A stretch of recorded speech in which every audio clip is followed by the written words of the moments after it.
Othaya woye. Andu Othaya. Inye mutire itheru. Mumerire inyuothe. Kuona muthamaki na munene wa bururi.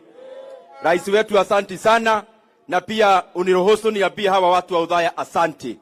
Kwa sababu tulikuja tukitafuta kura na wote wakakupigia kura. Ya pili, rais wetu, hawa watu wa Othaya ni majirani wangu hapa Murang'a.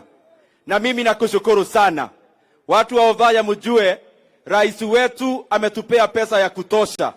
Ile barabara yetu ya kutoka Murang'a kuja Kireaini, already kuna contractor hapo inanyoroshwa, na yeye mwenyewe ameitoa kutoka Kera akaileta Kenha. Hiyo barabara sasa ni highway.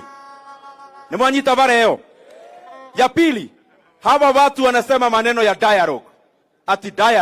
Ati kuzungumza. Wao waache contradictions. Walikuwa wanasema twende ati mazungumzo ikuwe Serena. Serena, lunch ya Serena ni chakula ya hasla ya miezi 2. Alafu wanasema tunaenda Serena ati kuongea maneno ya gharama ya maisha. Wewe huko Serena, chai ni shilingi 3,000. Lunch ukiweka inakuja shilingi 15,000.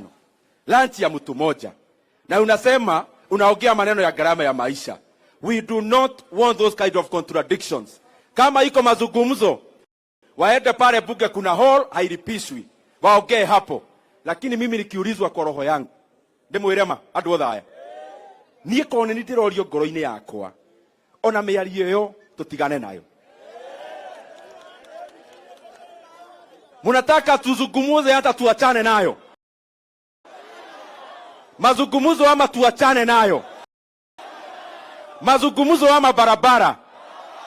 Rais wetu tunasema sisi kama Mount Kenya, hata hiyo mazungumuzo inatupotezea wakati.